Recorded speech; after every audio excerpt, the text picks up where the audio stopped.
This participant and this participant. Okay, you need what for Actually, this if possible, could you disconnect these participants? Okay, que si se puede desconectar esos tres participantes. This en el primer, nada más dejar, only with Japan? yes, only with Japan. O solamente dejar a Japón. Other side will join Costa Rica and Guadalajara. Okay. Yes.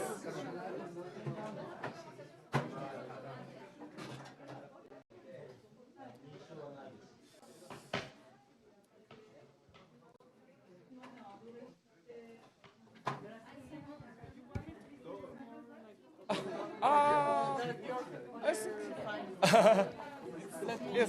Okay. Thank you. Can you use it? Thank you very much. But please be careful the cable. That's fine. You're fine.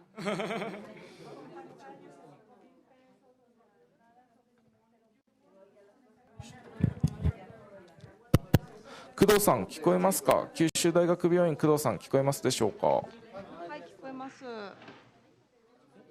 ちょっと原因強めですけど、もすいません、まだちょっとこっちの、スピーカー設定がまだなので少々お待ちくう、ださい。そうなんですね。わかりました。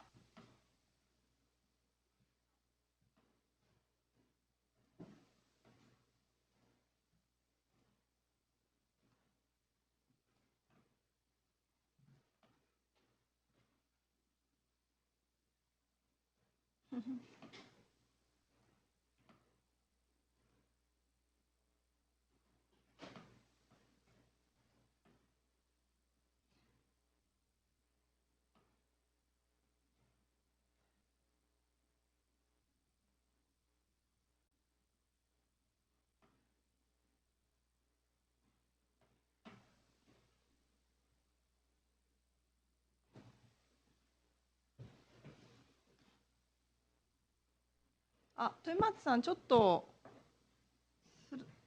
コンテンツシェア一応確認しましょうか。すみません、アカウントわかんない。こっちで、はい。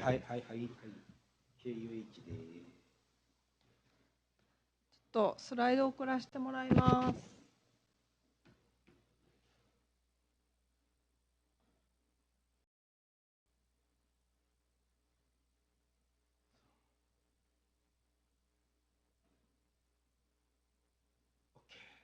来ました？よかった。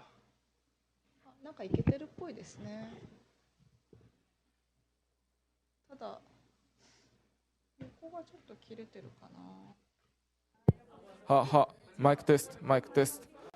九州大学聞こえますでしょうか？はい、聞こえます。工藤さん、北村さん、マイクで何か喋っていただけますか？はい、もしもし、聞こえてますでしょうか？テス。工藤さん、北村さん、マイクで何か喋っていただけますか？喋ってますけど、ずっと喋ってますけども。喋ってます。すみません。ちょっと話し声が大きくて、少々お待ちください。テス。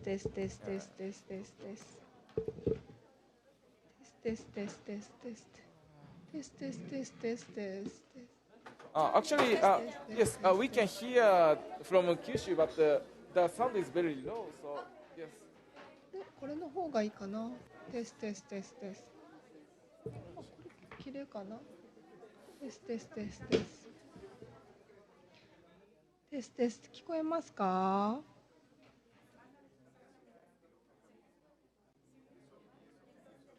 テス。いいかな。テス。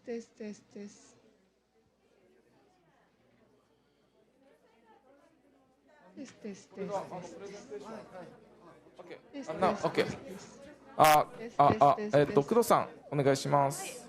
はい、マイクです。九州ユニバーシティホスピタルからです。はい、ありがとうございます。もうちょっとマイク上げるので少々お待ちください。はい。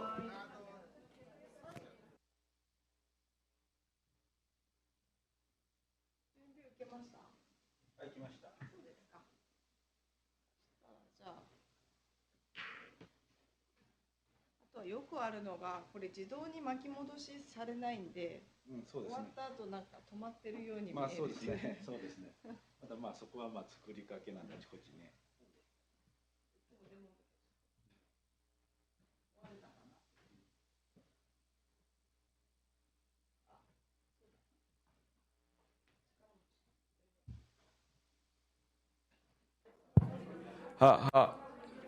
工藤さん、すいません、もう一度お願いします。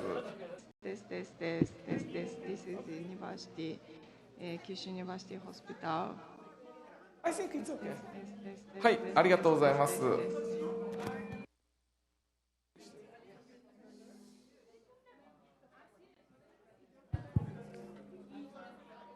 は。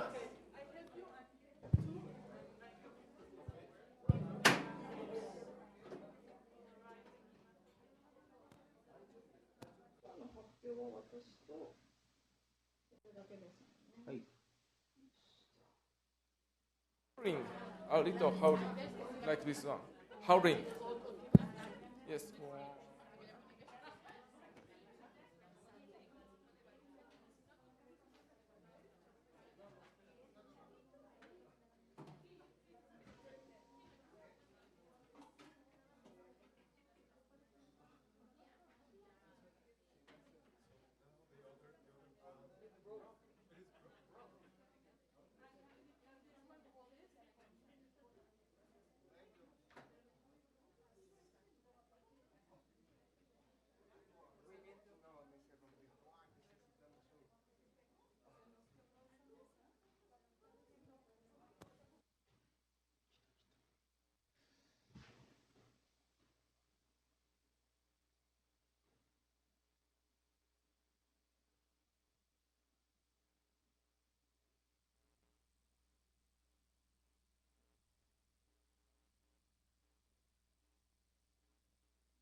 No, perdón, está muteado. 1, 2, 3, 4, 5, 6. Esto es una prueba.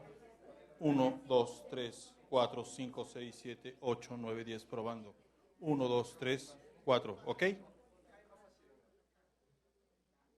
Yo aquí escucho bien. 1, 2, 3, 4, 5, 6, 7, 8, 9, 10. Probando. 1, 2. ¿Ok? Compañeros, para quien guste, hay equipo de traducción. Entonces, con este joven de la chamarra negra, pueden solicitarlo, nada más que tienen que entregar su credencial de lector, por favor.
Hello, Luis. Can you hear me? Yes, we are here. Okay. Thank you very much.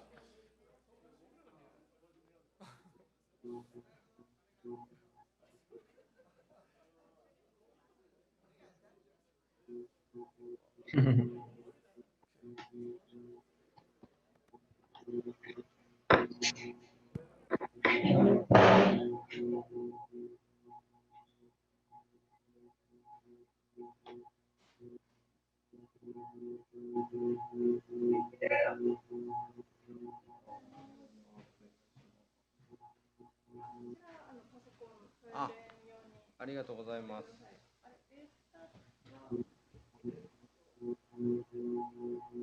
あ、僕が持ってきた方がいいですか。なんかメールとかで送られて。メールで来ました。あ、そうですか。来ましたけど。こちらもついてました。いや、ビデオはなかった。スライドだけ。コ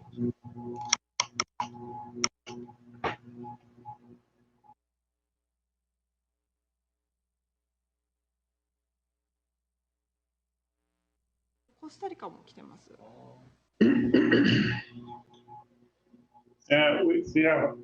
we have a ceiling fan here. I will turn it off. もりもり。 Se les mete el ruido del encuesta. Voy a apagar eso. 9月21日のこれでいいんですかね。No sé. だいぶ前ですよね。 Ya no se lo notó. 木曜日かな。夜4時ぐらいに来たやつです。僕は。ああ、じゃあこれでいいですかね。はい。わかりました。じゃあちょっとじゃあ大丈夫です。左下、こっちがあれですか。コスタリカと。黄色がコスタリカですね。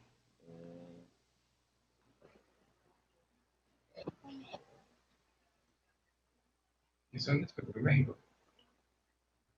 Sí. México, sí. ¿Y se puede comer eso? ¿Será fácil?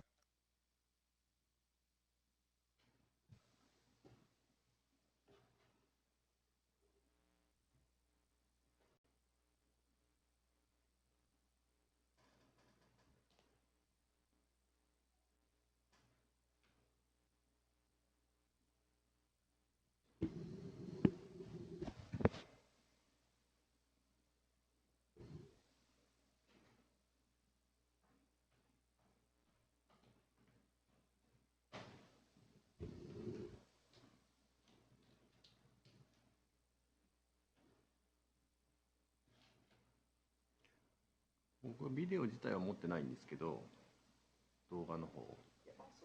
はいはい。いや、動画、スライドの中にはビデオって書いてあるだけで。ビデオ、そうですね。ビデオは別のパソコンでジョインビューっていうこの前。あれですね。はい。ちなみに動画の時って途中で一時停止とかも可能なんですかね。それともこっちだけこっちで勝手に止めちゃうととんでもないことになるんですかね。みんな止まります。みんな。いやでもそれ操作してもらって。必要だったらやる感じです。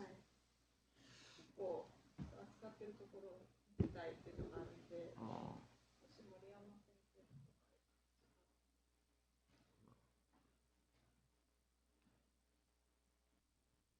マウスを持ってくればよかったですね。そしたら動画をやるなら。マウスはそこにつけてるので大丈夫です。このパソコンじゃなくてこのパソコンで動画は出るので。このパソコンをちょっと。そうか、そうでしたね。なんかそうか。はい。これ始めるときはこの間教えていただいてまあいろいろこうあると思うんですけど、そういうのですね。で、あとはこれ自体はもうなんか画面最大化とかはいるんですっけ？最大化必要であればできますけど。まあでもあれか。どっちがいいんだろう。やっていただければ。でこちらを動かしますと各サイト全同じように動いてきますので、動かしながらこうやってポインティングされていけば、ここが今他のも入ってきますけど、今エンターしてますか？北村さん、エンターしてるんですか今？はい。エンターしてるんですか？はい、してます。そうですか。ですので、そういうのでできます。で、いくつか用意されているようですので、ちょっととりあえず小さくしておきますけども、他の2つ動画用意されてますので、片方の2つ。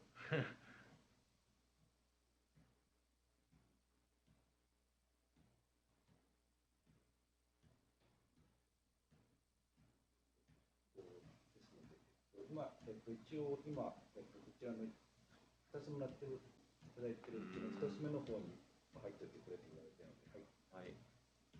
ビデオが1個ありますね。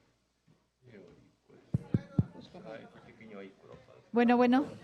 Mientras comenzamos, les quiero contar algo importante de los obsequios, de uno de los obsequios que recibieron el día de hoy, que es esta cajita que tiene adentro un corazón.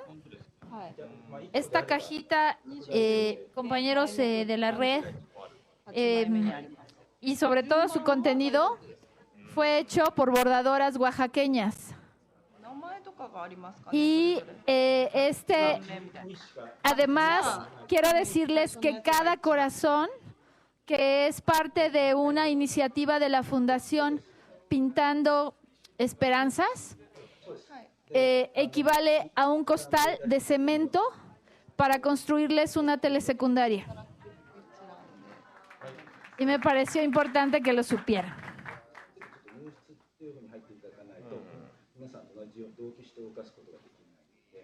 別のビデオに行くとこまではこっちでやった方がいいんじゃないですかね。なので一応もう準備していただいて、もう箕田先生はもう操作するだけで、終わったら北村さんが2にしておいて、またそうするだけです。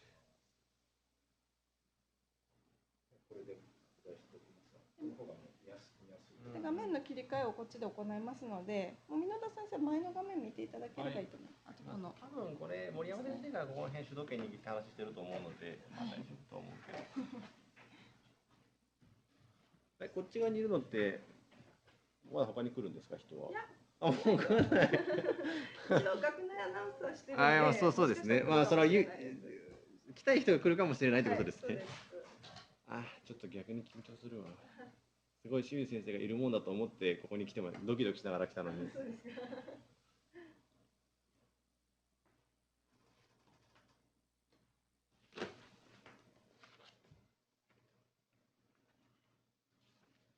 コスタリカも消火器の先生が一応来てるんですかね、ベースは。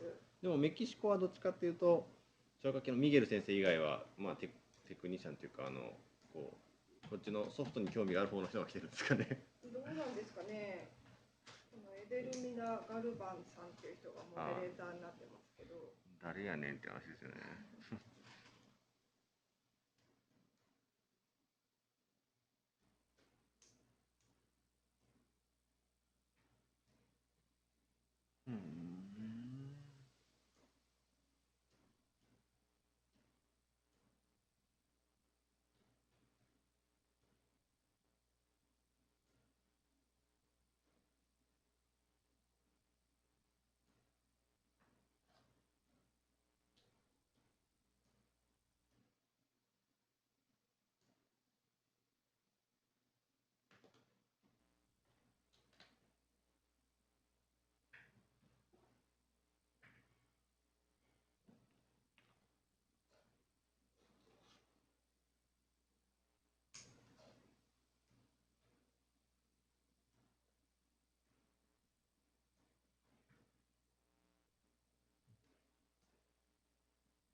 あ、いや、1時間流れに身を任せるだけでいいんだと信じています。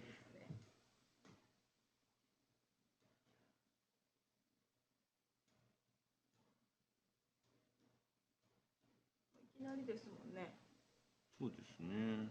あとはディスカッションとかですかね。でも後ろの方はミゲル先生の講演と先生の講演とディスカッションがあって、工藤さんの講演があって、あれですよね。はい、楽しみです。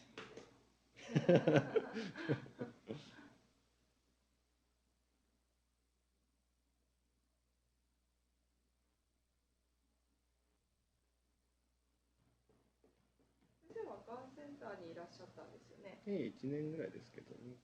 もともとご出身は東京なんですか？いえいえ、全然福岡こっちです。はい、修行に行きたいって言って無理を言ってわがまま言って行ってきただけです。ああ、じゃあもともと旧大ですね。所属旧大です私。出身の大学は長崎ですけど。あ、そうですか。ご出身長崎ですか？いや、大学だけ長崎に来ました。だから出身はこの辺です。あ、そうなんですね。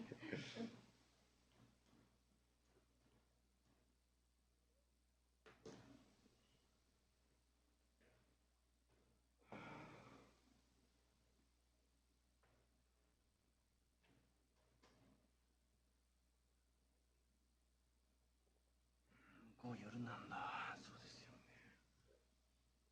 ノーさんも結構行くんですか、海外に。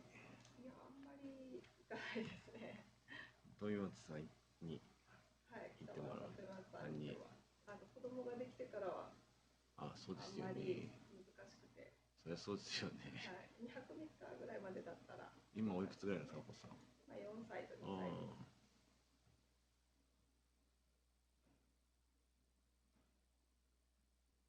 これプレゼンテーションのポイント、これ自体の移動は。Buenas tardes a todos. En unos minutos más vamos a comenzar la demostración. Solo quisiera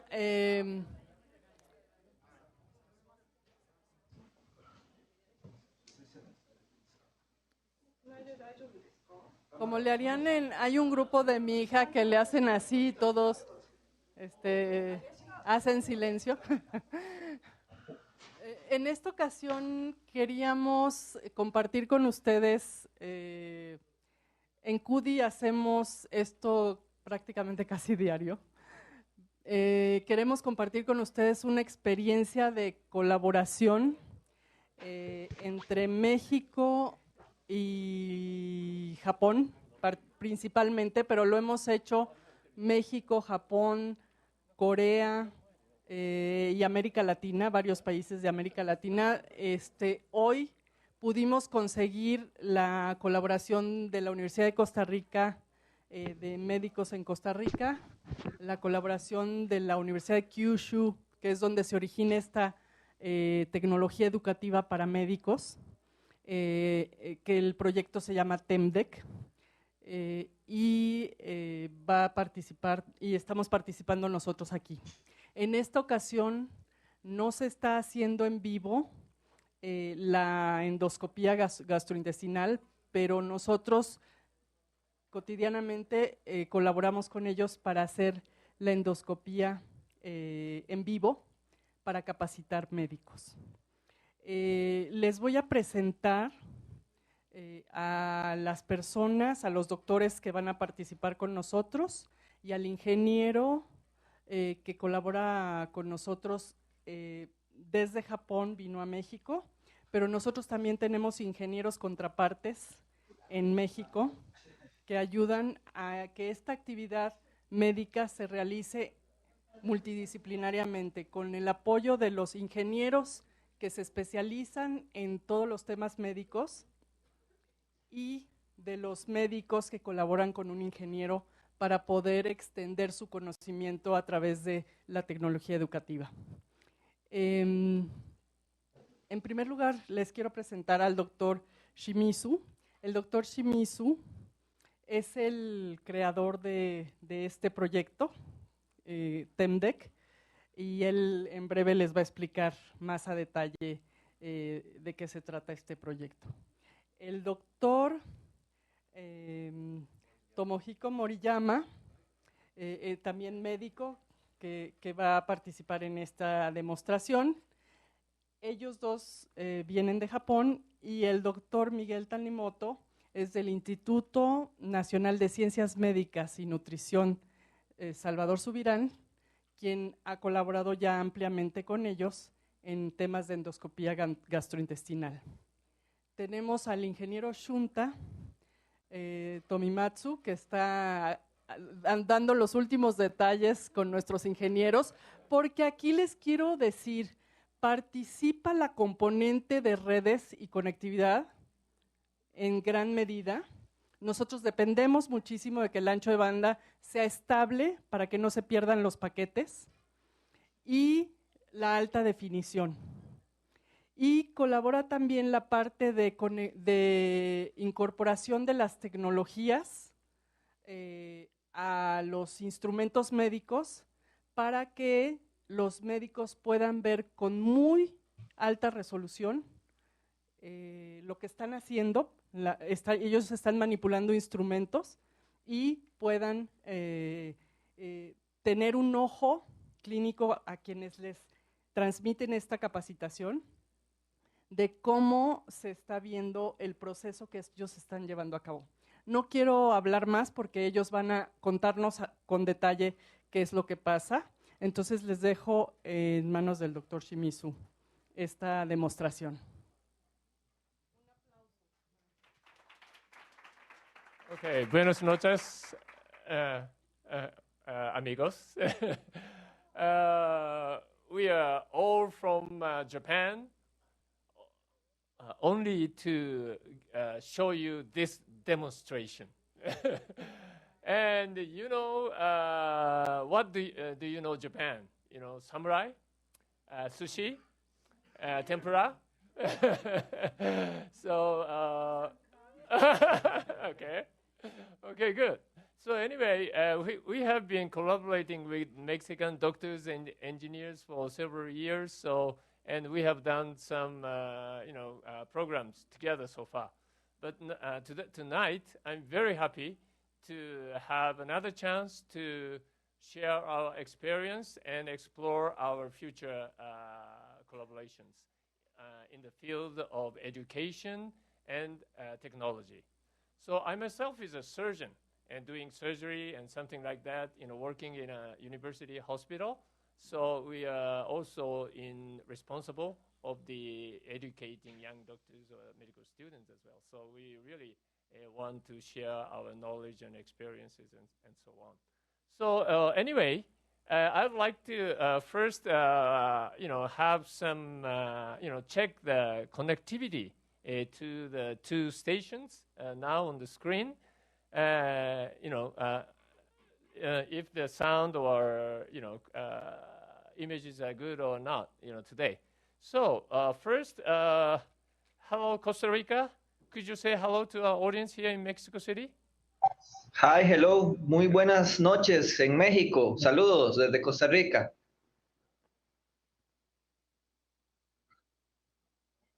Could you introduce your team members? Yes. Today? I'm Jose Zamora. I'm general surgeon. I study general surgery here in Costa Rica, and I went to Mexico City to study gastrointestinal endoscopy at the Instituto Nacional de Cancerología, Cancerology Institute. My partner here, can introduce by himself? Hello, my name is Jose Moreno. I am gastroenterology in the University of Costa Rica. And our engineer who is here with us, making all this connection possible. His name is? Hi, Luis Espinosa. Very nice to see you all. Okay, thank you very much, Costa Rica. And thank you for participating, doctors. And Luis, hola. Okay. Okay, so now let's talk to Japan, Kyushu University. So Dr. Minoda and Kuriko, could you say hello to everyone? Hello, everyone. Can you hear me? Yes, we can hear. Yes, please go ahead. I can see everyone with a very clear view from here. Okay, I want to introduce myself. I'm Minoda. I'm a doctor majoring in gastroenterology, and I'm really glad to join this conference. Thank you. Hello, I'm Kuriko. I'm an engineer of telemedicine. I'm belonging in the TEMDEC, director of Dr. Shimizu is director of the TEMDEC. Nice to meet you. Okay, so thank you very much, everyone. And we are supposed to have participation from Guadalajara, but they are not in yet. So they should be making preparation, and I suppose that it's a Mexican custom, Mexican time, right? They may be a little bit late, right? I don't know. But anyway, we hope that they will join later, sometime later. Okay? So anyway, important point here is you may notice that in each center, including here, not only doctors, but also engineers, always next to them. That's the key for telemedical activities. We need engineering people. So thank you all the time for supporting us. Okay. So anyway, let me give you the brief program for the 1 hour demonstration time tonight.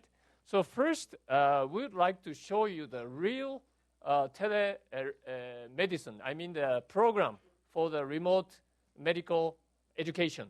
So he is a doctor, so he will show you how they do it.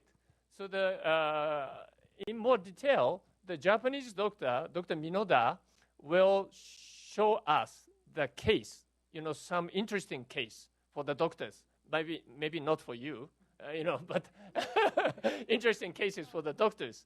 And then the doctors in each site give them questions or comments, and they discuss each other using the slides or movies or even some the arrows or lines and something, etc., to show the exact location or something. So you can see. And then after that, the latter half is shared by the presentation by first technological presentation from Japan by Ms. Kriko, and then the Latin American, especially the Mexican situation of the telemedicine by Dr. Tanimoto. And then lastly, I will make some summarizing presentation, mainly focused on the Asia or something like that. So that's the whole story of today's program. And if the time left, we will have some discussion or questions or something. Okay, so let's start. Okay. So Dr. Minoda, he's busy on the phone. Okay, Yeah, I'm sorry. The doctors are always busy. He has to take care of the. So that's why we need really the support. For various aspects. So anyway, could you start your presentation, please? Okay, I will show you the case. This is a characteristic of this patient. Okay, this patient is 82 years old female. She was underwent colonoscopy for FOBT positive, and a lesion was detected. She has no symptom and no comorbidity, and her condition was good. Okay, Dr. Moriyama, would you explain after this slide about the result of examination? Okay, thank you, Dr. Minoda. I will explain the exam. First, this slide shows the barium examination. There is a protruded lesion in the mid-transverse colon. Next slide, please. Okay, this is a magnified view. We can detect clearly. We can detect clearly the lesion, and the lesion is removable like this. Okay, next slide, please. This is a colonoscopic view in the supine position. It is very difficult to detect the lesion. There was a reddish lesion in the upper part of the photos, right? Okay, next slide, please. Then we change the patient to the left lateral decubitus position. We can detect almost of the lesion like this, a little bit big lesion. And next slide, please. And abdominal position, we can also detect the lesion, but it is very difficult to approach the oral side of the lesion. Okay, next slide, please. This is the NBI view. We can detect the surface pattern of the lesion. Okay, next slide, please.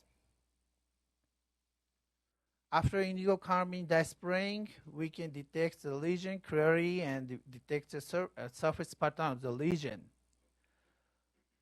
Okay, next slide, please. This is a question. What's your diagnosis? 1, adenoma, including low-grade dysplasia. Number 2, adenocarcinoma, including high-grade dysplasia. Number 3, invasive adenocarcinoma. Number 4, others. What's your diagnosis? Okay, then here, can I invite the possible answers or comments from Costa Rica? Please. Yes, we think it's an adenocarcinoma, including a high-grade dysplasia. Okay, so how about Dr. Tanimoto here in Mexico as a representative of the whole country? Thank you very much. ahora yo voy a hablar en español. Or maybe I can talk in English because in Japan must need to understand me.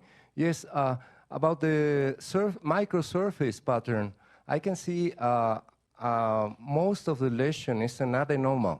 I don't know, I do not clearly detect the adenocarcinoma because adenocarcinoma also invades microvascular surface. So in order to diagnose adenocarcinoma, I must see maybe a magnified image of the surroundings of the lesion.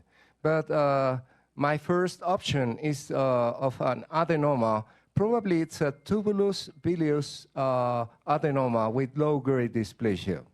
Okay, thank you. So please proceed, Dr. Moriyama. Okay, then I will show you the biopsy specimen. Next slide, please. Biopsy specimen shows tubular adenoma with moderate episioatypia. Okay, then preoperative diagnosis is adenoma, right? Okay, next slide, please. I will show you the summary of this case. This case is an aged female without symptom. It is very difficult to approach the oral side of the lesion. And the lesion is on the inner fracture of transverse colon, and the lesion is adenoma suspected. And the diameter of the lesion is almost 30 millimeter. Okay, next slide, please. The next question is how to treat. 1, EMR, 2, ESD, 3, surgical operation, 4, follow-up, no treatment, okay? And 5 others. Okay, now then, can I invite the Costa Rica's comment again? In this case, the first option, the framing is ESD. Then how about any additional comments why you think about the ESD? The resection in one place.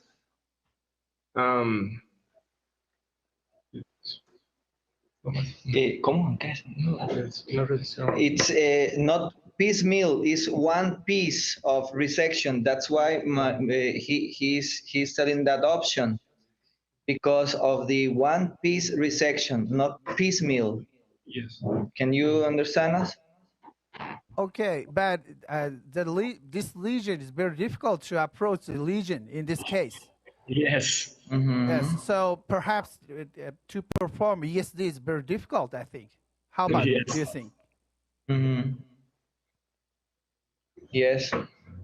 In the case of low-grade dysplasia, as this case is, we can use as a snare resection and EMR, and it could be possible to take it out with in a piecemeal in one block and not piecemeal.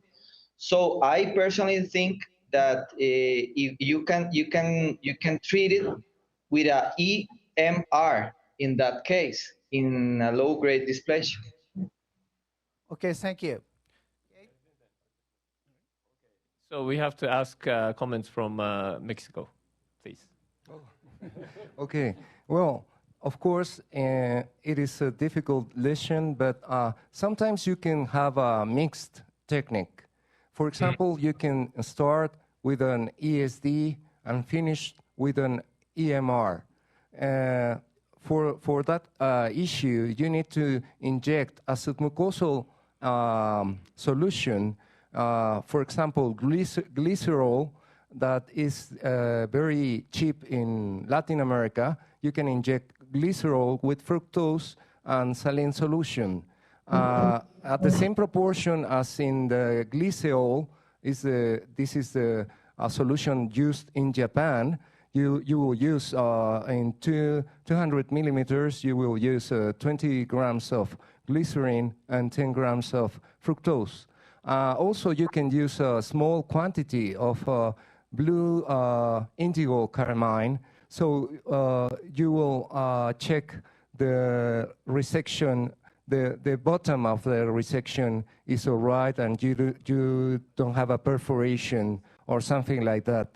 Of course, in this lateral spreading type lesion, when you have a granular type, sometimes you can fail and you can did the resection by piecemeal because it is granular.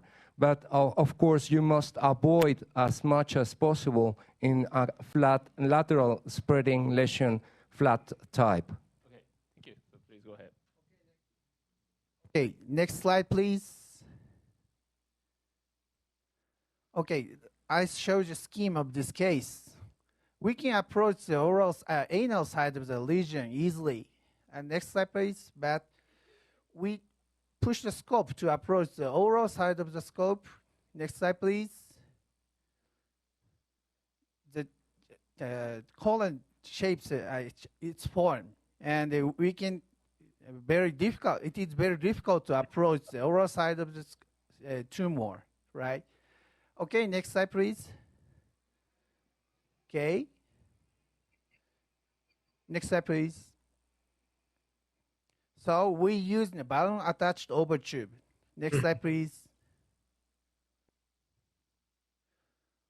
Next slide, please. In this situation, we use the over tube and fix with balloon. And then we can next slide, please. Balloon attached over tube can prevent the extent of the endoscope and the colon, right? Okay, next slide, please. And we can pull out the scope using this over tube. We can keep the clean field of view in treatment. Okay, next slide, please. Okay, I will show you the video.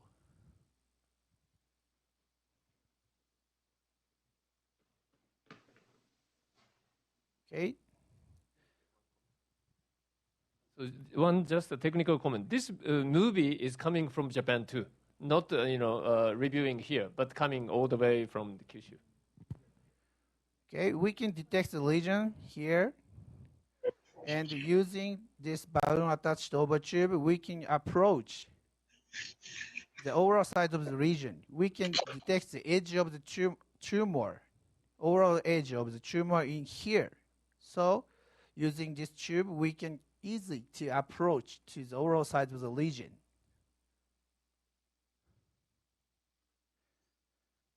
Okay, go back to the slide.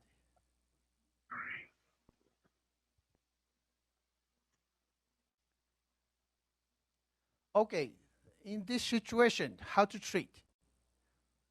This is the last question. Okay, Costa Rica, please. We have a technical problem with the video, so we need to see it again to answer your question. See, I'm sorry, the application kicked me out. Give me a log off from the application. Is it possible to repeat the video? You know, everybody should know that the technology often fails. So we need to troubleshoot just once in a while. Yeah, right? Yeah, so it's sometimes happened during the demonstration, but it is a reality, so yeah. So now we are seeing very well.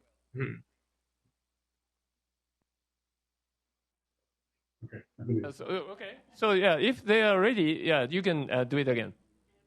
Uh-huh. Yeah. Or shall we go next? You are using a cup or the over tube. So we have another video next to the slide. So you can enjoy the next slide, second slide. Yeah. So we go ahead because of the time. All right. Limitation, okay. Please. Sorry. Okay.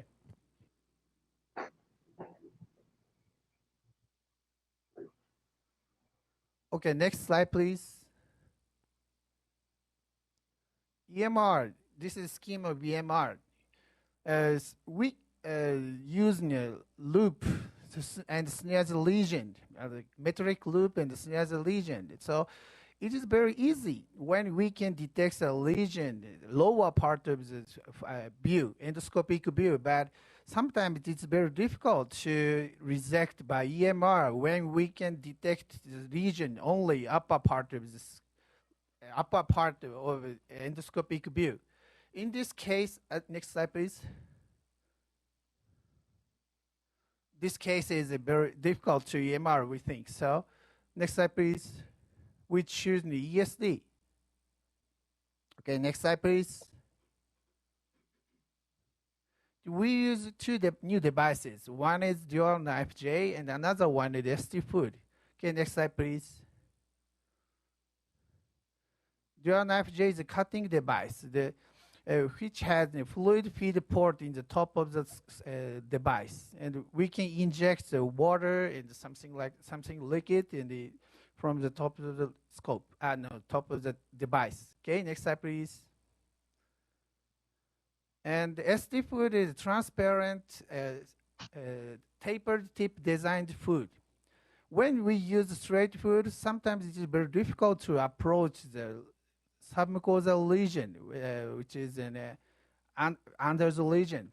Next slide, please. Next slide, please.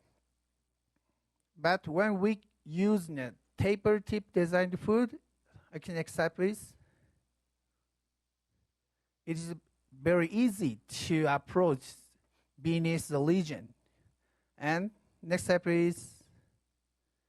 Okay, next slide, please. And we can cut the submucosal layer very safely. Okay, next slide, please.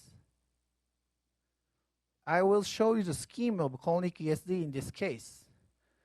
Okay, next slide, please. Firstly, we inject the submucosal layer. And next slide, please. And first, cut the oral side of the lesion. Next slide, please. After that, mucosal incision to the anal side. And next slide, please. We may make a tunnel to submucosal tunnel from anal to oral side. And next slide, please. After that, cut the lateral side of the lesion, and after that, next slide, please. Retrieve the lesion. Okay, next slide, please. Okay, I will show you the video. Okay. Just an additional comment is that all these images are coming from Japan, not reviewing here. So it might have been better that the Japanese doctor make all this kind of explanation, but reality is all the images are coming from Japan. Just he's making some comment here in Mexico. Yeah. And all these images are shared with 3 stations right now, and if the Guadalajara comes in, then all the connected stations can share all these images. Okay, so go ahead, please. We can detect the oral side of the lesion here, and we inject the liquid from the oral side of the lesion. The blue colored liquid.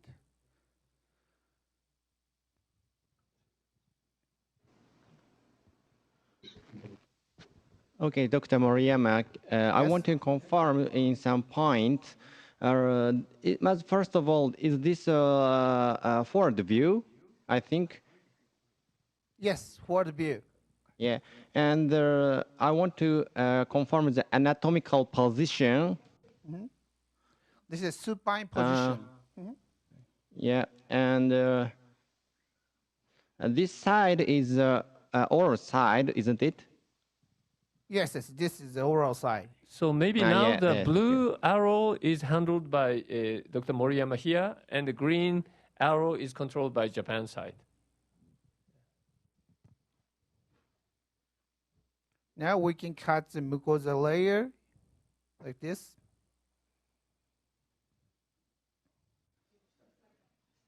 Maybe some, may I, yes. Well, for the audience, this is a very difficult procedure, and it's not yet standardized in the Western countries.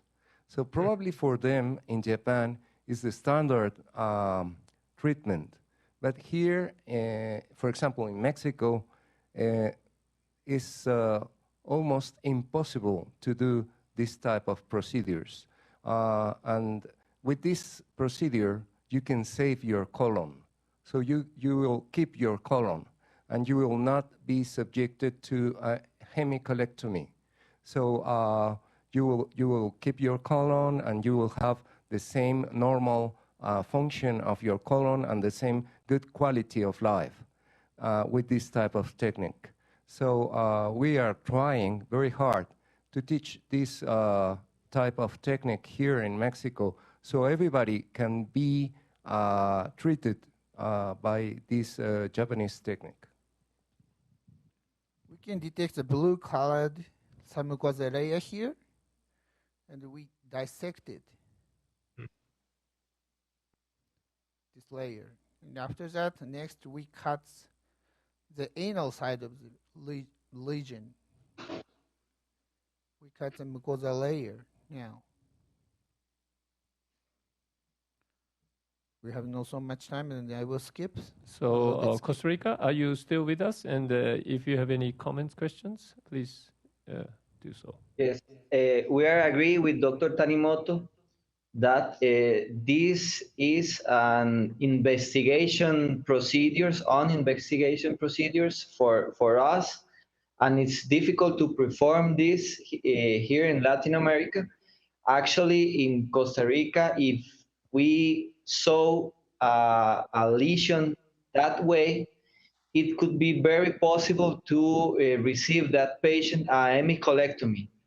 Obviously, the technology and the knowledge and the work that Japan are doing can make a minimally invasive treatment in this patient. But we are excited with the idea to make this minimally invasive treatment. We can detect the submucosal layer, the safe area, here, like this. Okay.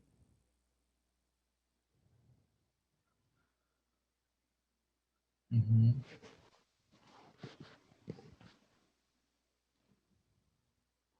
Sometimes this procedure takes hours. For example, for a small lesion about 4 centimeters, you will take about 3 hours to resect this very small piece of tissue. But with this, you will save your life, because this is cancer, and you must consider cancer even though it is a 4 centimeters lesion. And by this type of lesions, you can treat by this minimally invasive technique instead of hemicolectomy. I have a question. In case of a perforation, what kind of clips or equipment do you have? Okay. When perforation occurred and the prevent perforation? In case of a perforation, what kind of equipment you have? To approach the submucosal area easily, we use the ST food, taper tip designed food, and balloon attached over tube, and to keep the clean view field. To close a perforation. Yes, too close. Okay, there's no perforation in this case. No, in a case, in an eventually a case. You have it. Only clipping. Clips. Yes. Because the perforation is not so big in this case, in this treatment. So if we perforate the colon, the perforation hole is very tiny hole. Okay. Very small, so we can close by clip easily. Of course, I suppose now that they are using CO2. Yes, CO2, right. Yes, CO2 is absorbable 150 times more than conventional air, ambiental air. So by using CO2, you can avoid perforation, of course, and by having a clipping hemoclip ready to clip just in case. I did this by myself here in Mexico. Okay. Yes. Now we cut this lateral side.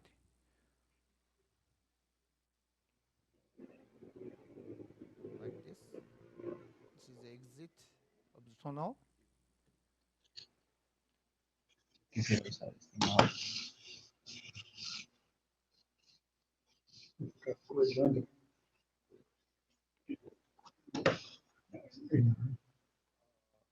And for example, you will try by all means never to lose the horizon.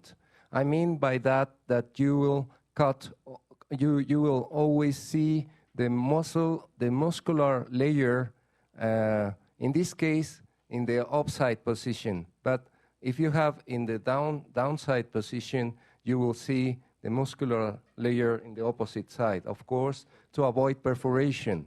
Mm-hmm. So it is very important when you are dissecting that you conserve, you will never try to push the knife in tangential or perpendicular mode. So please, if you are cutting this type of lesions, you must try almost always to cut it in the horizontal mode. Thank you. Okay, finished. Okay, it takes about 1 hour to dissect the region. Okay, go back to the slide.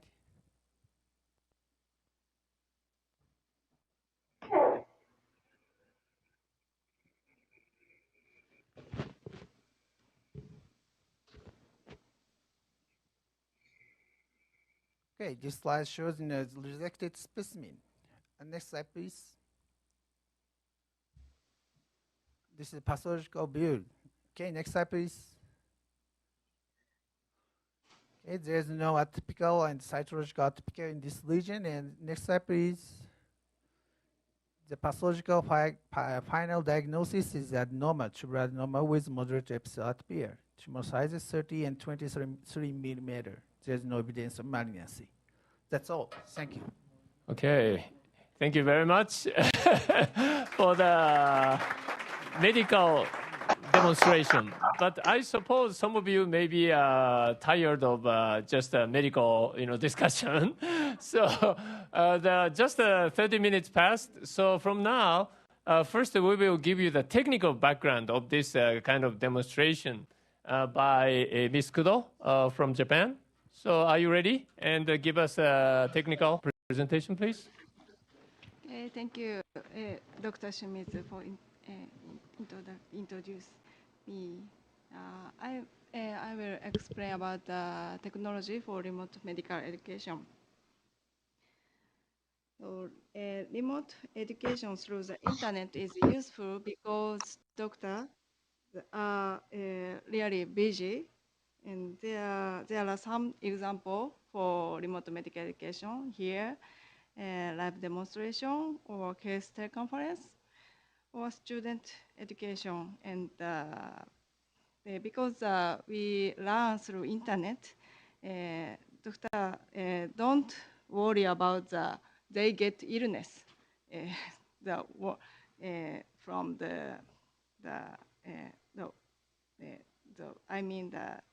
through the internet we can learn safely. And all of the kind of education program that we use this medical contents. So this is the requirement and the problems of remote medical education. So of course, smooth conversation is important, but not only this, we need the sharing high quality medical contents. Smoothness or high resolution, or sharing annotation is also. And this is a problem. One is about system selection. Because teleconference system is designed for normal conference, not for medical, so we have sometimes the difficulty for selecting system. And of course, hospitals' technical infrastructure, such as network or devices or privacy policy, is different. And of course, some hospitals don't have the engineer support this activity. And recently, we use 3 kinds teleconference system according to the program or the situation of the hospital. One is H323 and DVTS and video. H323 is a standard system, and there are the company sell this system. And about network, global IP is required, and the bandwidth is less than 10 megabps. And the system have the endpoint equipment of hardware and the software, but the standard is hardware, and it costs about more than $10,000. There is a compatibility between manufacturers. So this is characteristic of H323, and expensive endpoint, but easy to use if you already have, if the hospital already have. Another is DVTS. This is the oldest system, but we started our activity, we used DVTS. This is the free software developed by a Japanese project, and it needed global IP and network 30 megabps needed. So cost is not high, but the huge bandwidth required and difficult to set up comparing to other system. And the third is video. This is a multi-point conference system conformable to H.264 protocol. And the point is this works with private IP, and a few megabps is required. And actually, this bandwidth is scalable for actual bandwidth. So if the hospital's network is very slow, the video change the sending rate of data to fit the hospital's network. There is some equipment, software and hardware for video, and the software we can use for PC and mobile and the tablet, and we need a web camera and a speakerphone for peripheral requirement. And for hardware, we need special hardware, especially for transmission of medical movie and live surgery. So it's easy, and we can use commercial internet, and low cost for client, but for sending, we need a special hardware. So this is a transition of a popular system, and when we start the activity, DVTS was one choice. But after 10 years later, DVTS is decreased, and nowadays, most of the activities use the video or H323. So today's demo, we use the joint view system for sharing the movie, medical movie. This is a new system, and we are cooperating for development. So point is two. One is easily we can share the medical contents, and another is we can this system synchronize preview operation and collaborate. So about the easily sharing, for using this system, we just access by web browser and just log in and enter to movie to share. And sharing medical movie, if the presenter, I want to play the movie, think, play, and the viewers view movies played automatically. From here, it is same for we use for the another conference. But this system, viewer sync, I want to ask about that. They can reverse, and the presenter's movie is also reversed automatically.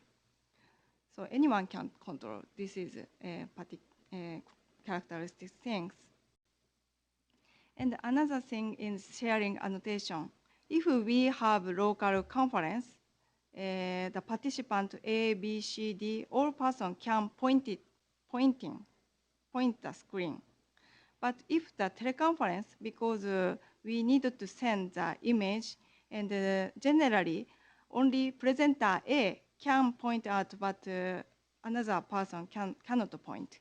But the joint view, because all persons arrow location is send and share each other, so all person can point out.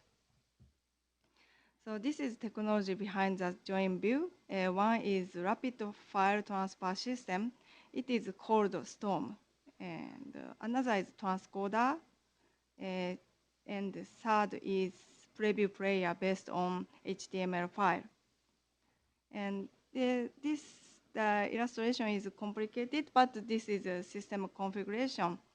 So one is the university create video and upload to the joint view system server. And the data transcoder change the data to H.264 format, MP4 format. And another person can download. And upload and download can by the rapid sending system called Storm. And viewer can can get the streaming, seeing the preview with annotation. So this is port information, and we can use the 2 terabyte, the maximum the file size, and nowadays we can share for 40 users. So that's all. Thank you very much for hearing. Okay, thank you, Riko. So due to the time limitation, we'd like to go to the next presentation by Dr. Tanimoto, and if you have comments, we can ask anyone later. Okay, so Dr. Tanimoto, please. Thank you very much, Professor Shimizu. And my presentation will be on technology and medical education for the project that we started a few years ago with Professor Shimizu. And here is an explanation for the case that you have seen. Not the same case, of course, but the eyes could not see what the brain does not know. So sometimes when you have an endoscopy procedure, you have a picture like this one. And the physician that looks at this picture did not have a trained eye, so could not see the difference between this and the lesion. But of course, if you have a trained eye, you can see clearly that over there is a neoplasia, a cancerous lesion. And that's why most of the cases that unfortunately we treat in Mexico are in a very end stage. And in Latin America, it's the same case, because we, the physicians, do not have a trained eye. So with this in mind, we started, I have the opportunity to have a tutorial training. Tutorial training is very important, as you know, because most of in our countries we have not tutorial training, but the tutor is our next resident, an eldest resident, not the teacher, but an eldest resident, because we have we are so much busy in our hospitals. So the trainer is not the professor. The trainer is one of our friends, the same age, just 1 year older. So in Japan, it never happens. It never happens. It is the great professor, the great professor that goes to Europe and to America and to Latin America that teach you by the hand. So nowadays, the largest class of people of us interact with internet.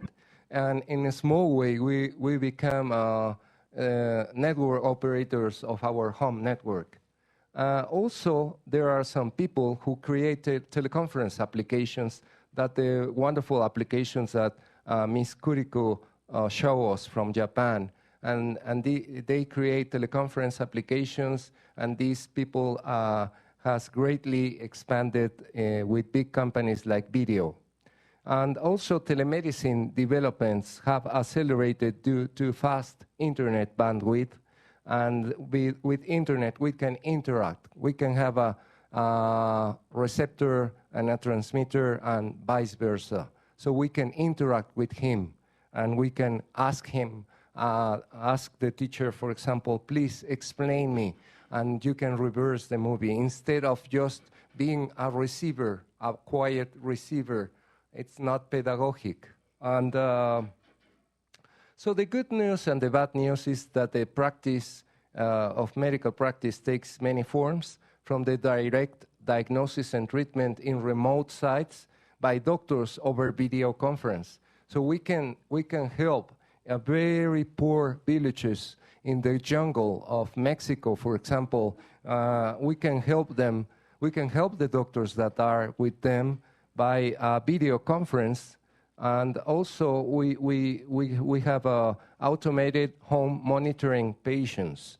By telemedicine, telemedicine is described as the next big thing, whose global market is predicted to grow from more than $1 billion to more, in 2016, this year, to more than $6 billion in the year 2020. So it's a very big amount of money in this technology.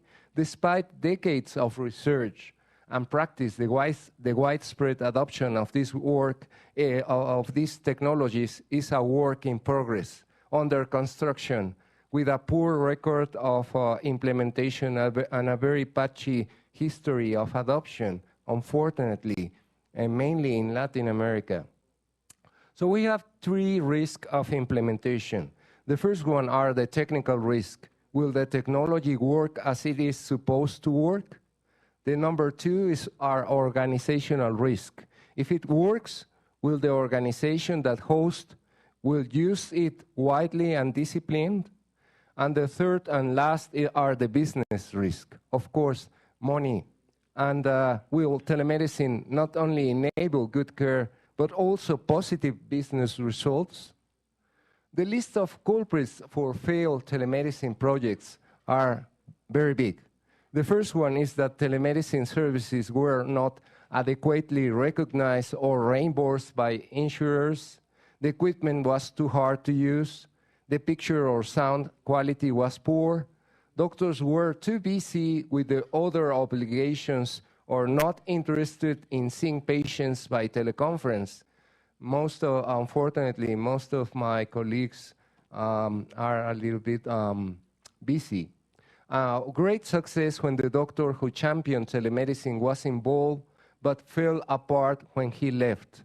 Scheduling was too complicated and inefficient because of timetables are different on the other side of the globe. For example, now in Japan it's early in the morning, and now here in Mexico it's late by night.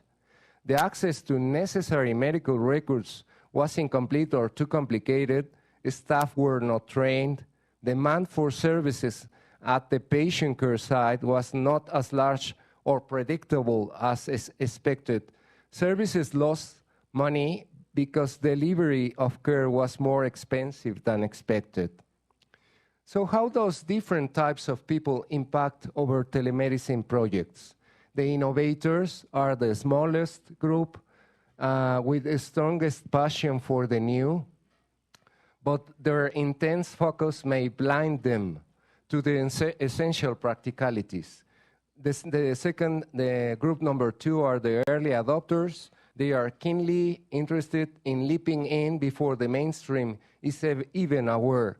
The third group is early majority, less out by innovation, but are responsive to the excitement or the hype of early adopters. The late majority, they are averse to adopt technologies until they become a proven standard. And the last one are, unfortunately, most of in our countries, the laggards are the last to get comfortable with the change and innovation, loudly challenge initiatives. So the steps for success are first the vision, as you have the vision to become this network and networking with others, innovators, the vision, and to transmit this enthusiasm to others. Then it begins with the process, and also with the help of other, for example, like Professor Shimizu and TEMDEC, engineers Shunta-san and Kuriko-san. Everybody in Japan are very, very professional with facility, equipment, and technology. Then the challenge is the performance management and the system, and finally the project management, because it needs to feedback and it needs to prevail to a long life, to have a long life, as you discussed. Sorry. And this is just a short example. This is a poster of the, as far as I know, this is for in Cancun. We have 5 very prominent professors from Japan, and they transmit, as you can see in the slide, it was a very big audience. It's about 300 physicians, and they see, like the astronauts in the other side, 2 hospitals from Japan in high definition, Kyoto and Osaka. And this is from Korea and Japan also. Next year, we usually have Latin endoscopy activities with Professor Shimizu. I have the great honor to have a kind of a private super lectures with my residents in the National Institute of Nutrition with several very prominent professors. And so the message to take home: we live in a world full of amazing persons. What happens when leaders go above and beyond this knowledge? How will you take these ideas to build upon them to become the next thought leader? We are helping to spread ideas that we are proud of course. So powerful ideas and works spread. Create content that is invaluable when spread, and the package, it is easy for others to share and grow from. Thank you very much.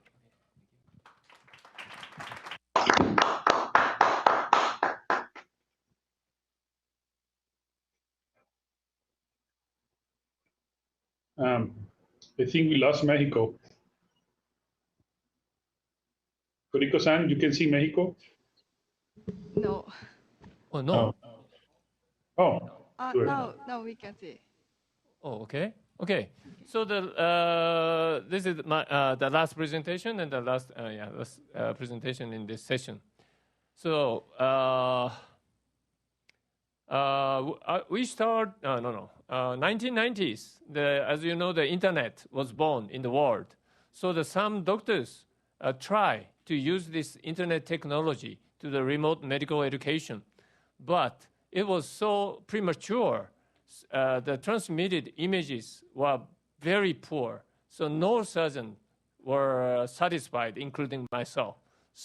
But on the other hand, there is a satellite, and they can give us a good quality, but as you know, it is very, very expensive. So we cannot use it in a daily basis in a medical community. So we didn't know what to do. But dramatic change happened in 2002. You may remember that Korea, Japan co-hosted a World Cup soccer game, FIFA, by these 2 countries. So what happened was these 2 countries were connected with a big internet, which was also used for the FIFA soccer game. But after that, we used this for the academic purposes. And there was a big revolution in 2002 between the two countries. And lucky enough, our universities are here in the one end of this big network. So we started to play a major role in this activity. So in this decade, early 2000, new technologies born, as partly explained by Ms. Kuriko. One is called the DVTS, and the other is the academic network, research and education network, like CUNY here in Mexico. And there are two technical points. One is that we could now use the big broadband. So in 1990s, we can use only small bandwidth for the transmission. So that's why all the medical images have to be compressed. So they inevitably degraded all the images that they were. So that's why we are not happy. But by using the big volume of the internet, we don't have to care anymore about the compression. All we have to do is just send the original image. So that's why we can preserve the image. It's a innovation, and this is the first time we can we are successful to transmit a clear and smooth movie transmission to anywhere in the world. So I believe that there are two keys to the success. One is to find out and catch the medical needs, what the medical staff, doctors needs. And the second is the training of the hospital engineer who works with the doctors. So as far as the doctor's needs is concerned, let me give you the one example of the gastric cancer.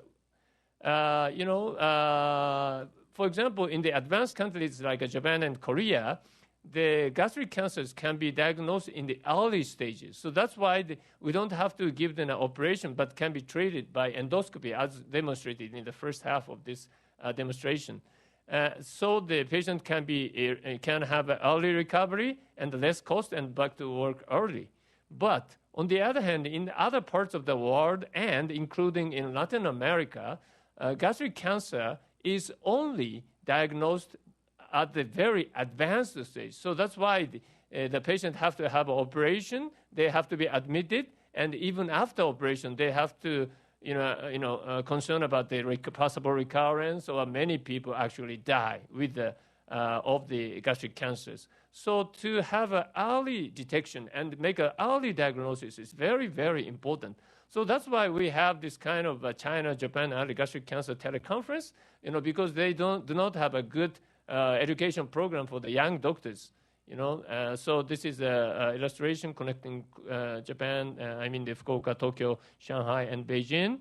And you can see, just like you saw in the first half of the live demonstration, we connect this, and then we talk, and we use the arrow to identify the location, and then they show the endoscopy or pathology like this. And then several years later, we connected many places in Asia like this for the new treatment method. And when we had a meeting in China, we also invited Germany for the first time for Europe in 2007. And then, as you remember, 2010, 8 years after our World Cup between Korea and Japan, the South Africa hosted the World Cup. So there was a big internet revolution around that area. So that's why we went to University of Cape Town and then set up a system. And 6 months later, we did the first live surgery from Japan to South Africa together with Vietnam. And we don't have to give them any money. All we have to do is just ask our own engineer to set this up. We didn't pay a penny to anyone. We do this anytime. And Japan and South Africa is about 14,000 kilometers away, but you can see the quality, just like we enjoy today. All the work trying to get all the technical issues sorted out with our IT on main campus, and we're looking forward to the live surgery and just seeing what technical things might occur, but it's fantastic. Thank you. So this is the live demonstration. Operators are concentrating on the operation, and the moderator next to him communicate with others. And this is a demonstration, and we can do this and make a presentation and discuss all together. And now the time is for the Latin America. So because Brazil hosted the Olympics and FIFA, so now we are having a regular teleconference for the education of early gastric cancer. And this is the 8th, and we will have a 10th in November.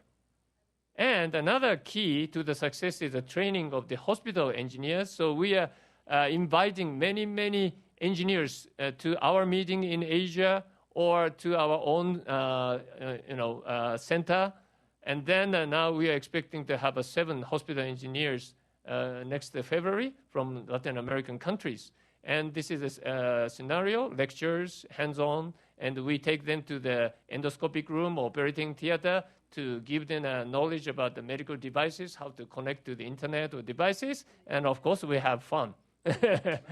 Okay?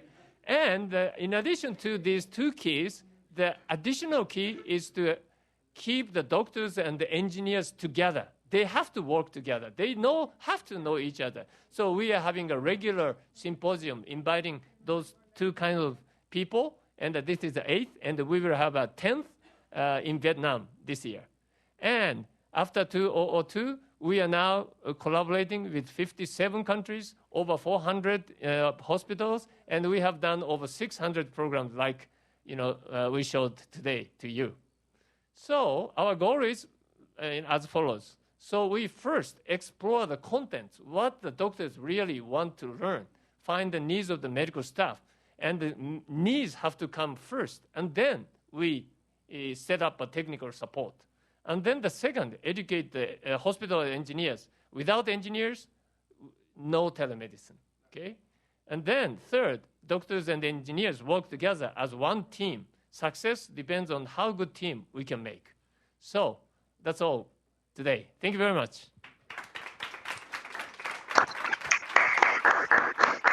So Costa Rica and Japan, we have 1 minute left. So please say goodbye messages to the Mexican people. Costa Rica? Yes. Nice meeting and hope to see you again. Thank you so much for everything.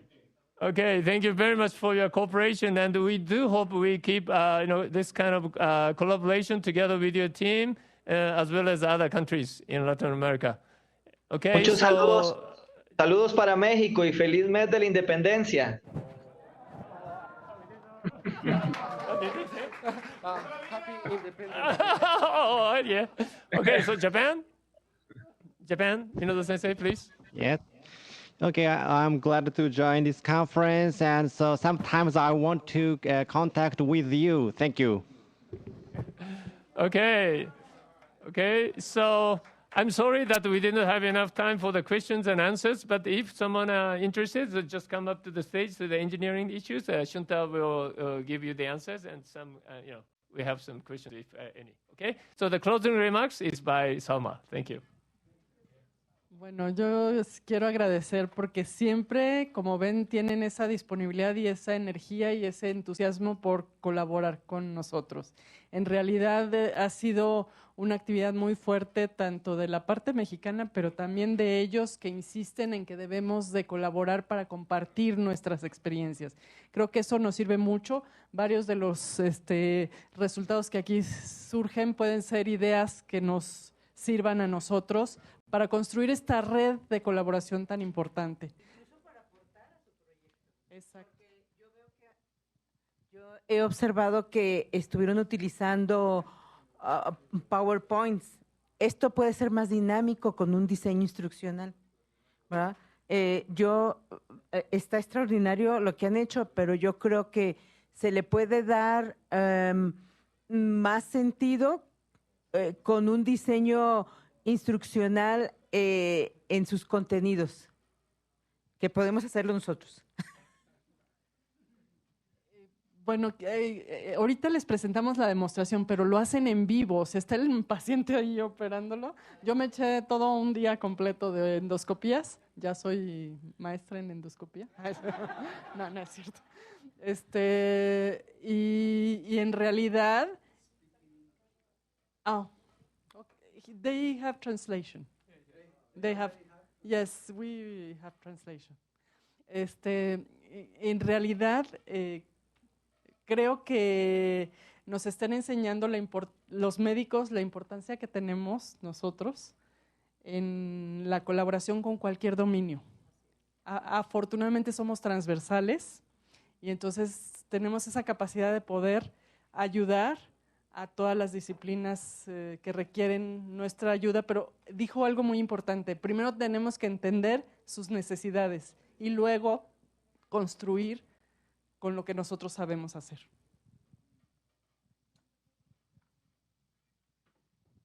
Disculpe, yo tengo una pregunta. En dado caso de que se llegue a poner en práctica este tema o este punto que ustedes acaban de exponer, ¿sería necesario, digamos, que tuviera conocimientos médicos el ingeniero para llevarlo a cabo? ¿O podría ser un ingeniero, digamos, de telecomunicaciones, de comunicación, etcétera? No sé si tenga alguna repercusión que el ingeniero que vaya a ocupar este tema o este punto deba tener conocimientos médicos. No, I thank you for the questions, and I don't think engineers do not need to learn any medical things. So shall we ask Shunta if he has a medical knowledge?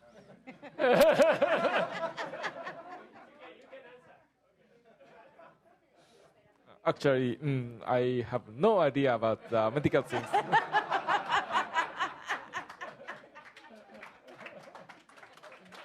Si no hay más preguntas, agradecemos enormemente y creo que puede ser un buen punto de colaboración con otros países que nos están brindando muy amablemente esta relación. Exacto, y ver otras regiones. La región Asia-Pacífico, particularmente desde mi punto de vista, la región Asia-Pacífico tiene una riqueza multicultural, multidisciplinaria, multitodo, que vale la pena trabajar con ella también.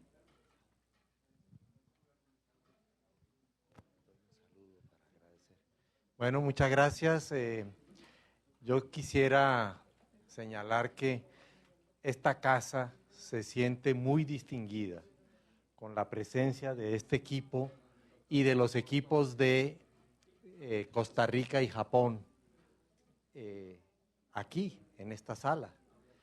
Y tal vez sea un momento de recordar que aquí mismo, en esta sala, durante muchos años se habló en el pasado de que esto sería posible. Y hoy hemos tenido el privilegio de verlo. De manera que para los no creyentes y para los que tenemos la obligación de estar imaginando el futuro, esta es una lección que nos deja un testimonio que agradecemos mucho y que nos hace pensar que tenemos oportunidad y que podemos hacer con las tecnologías en los procesos de aprendizaje grandes milagros. Yo personalmente quiero dejar un testimonio personal. Tuve una cirugía hace exactamente un año por 2 perforaciones en el colon.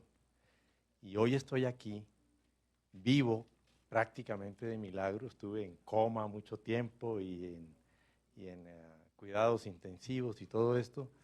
Y yo quiero decir que lo mencionaron durante la presentación, el diagnóstico era una recesión completa del colon. Y fue la medicina, con médicos jóvenes que sabían googlear, que hicieron todo un trabajo que hacen que las personas recuperen la vida. Es muy importante. Gracias.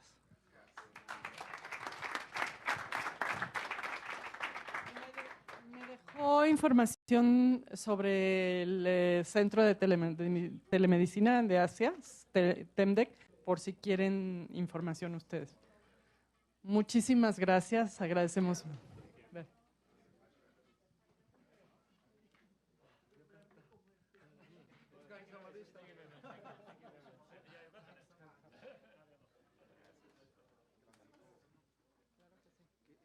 hacer algún trabajo. Estamos haciendo un trabajo sobre